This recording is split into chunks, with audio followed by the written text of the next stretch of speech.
it's time for The Insider with Chuck Chvala and Scott Jensen, sponsored by the Wisconsin Counties Association and Michael Best Strategies.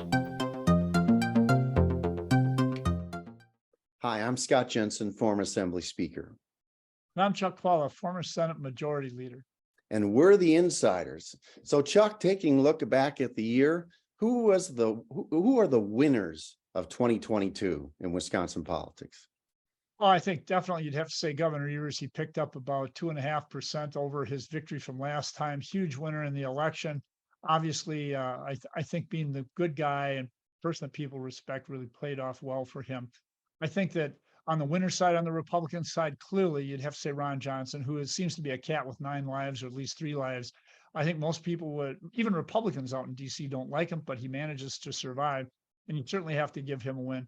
I think that the Republicans in the legislature probably, they were a winner, but I think with an asterisk, they really wanted a veto-proof majority. That was the thing that they were really looking for here, and they did not get it, and they missed by a couple of votes. But I think in that world, you might have to say that actually, especially Assembly Democrats, but Democrats overall in the legislature won because they are not in a veto-proof majority position. Well, I'm going to agree with you that in general, it was the status quo that won in Wisconsin, right? I mean, the governor got reelected and our United States Senator got reelected, which is fascinating because that means 3 or 4% of the voters split their ballot in Wisconsin, voted for Johnson and Evers.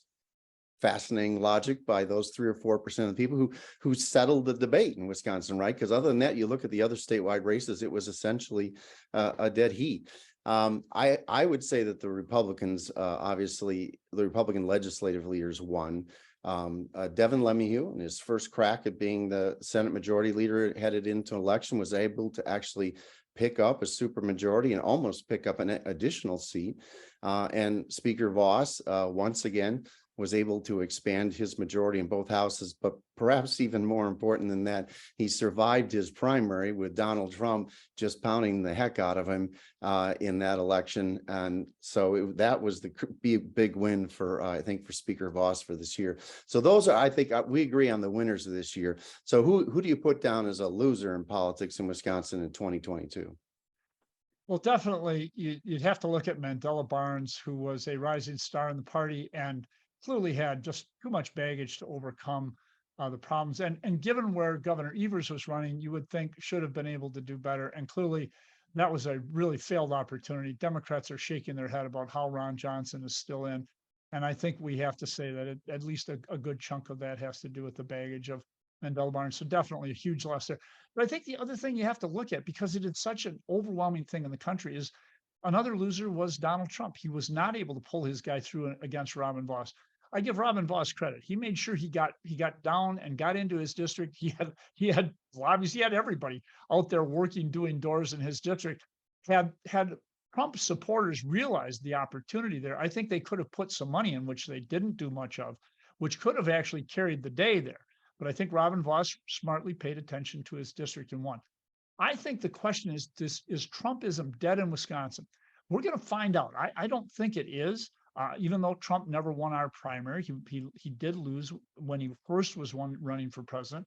But the 8th Senate District primary is going to be an indication of whether or not Trump still has sway, even in areas like suburban Milwaukee. Now, Trumpism really, I think, is much stronger in rural Wisconsin. So I'm not sure that you're going to see it here, but you should see it somewhat. And if she comes through the primary, that will tell you that Trumpism is here for quite a while yet, and that'll be an interesting race to watch. So I would think the loser of the year, at least on the Republican side in 2022, has got to be Tim Michels, which is fascinating because his year started out so well, right? He jumps into this Republican primary. He funds it to the tune of $15 million of his own money, is able to upset the front runner, Rebecca Clayfish. He's sitting pretty because a lot of Republicans thought you win that nomination, you're going to be the next governor of the state of Wisconsin. And then he faltered. And in the end, he ended up performing more poorly than anyone else running as a Republican on the statewide ticket. Eric Toney had more votes than he did. Ron Johnson had more votes than he did. John Lieber had more votes than he did. And Amy Lundbeck had a higher percentage than he did. So he was the worst performing Republican candidate statewide. And then, sadly, to make it even worse, I think the collateral damage here to the Michaels Corporation was significant. Early in the year, they were clearly valued in Wisconsin as one of the state's largest employers, and an employer of people with, in many cases, without a college degree, who could make six figures working at a company like that. And by the time the Evers team and all their allies were done with the Michaels Corporation, they really were dragged through the mud during the course of this, again, collateral damage because one of the owners was running for governor. But so unfortunately, that was a rough ride for Tim Michaels here in 2022. Because I didn't mention it, let me give you my take on it. I think it really had more to do with Evers running a great campaign. And again, I go back to this topic, which I think keeps being avoided and can't be avoided and won't be avoided by Republicans, and that's abortion. The biggest problem for Tim Michaels is that his personal view on this issue is totally out of sync with where Wisconsin is now. Even though we're a purple state, we are not when it comes to this issue.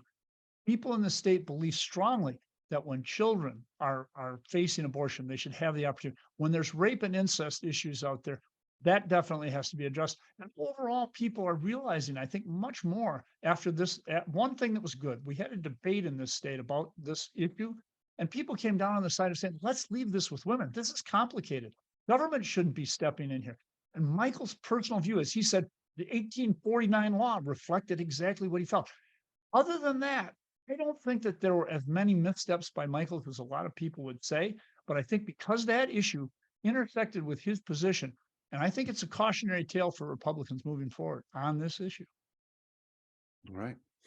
Those are our winners and losers of 2022. On to 2023. We'll see you next time.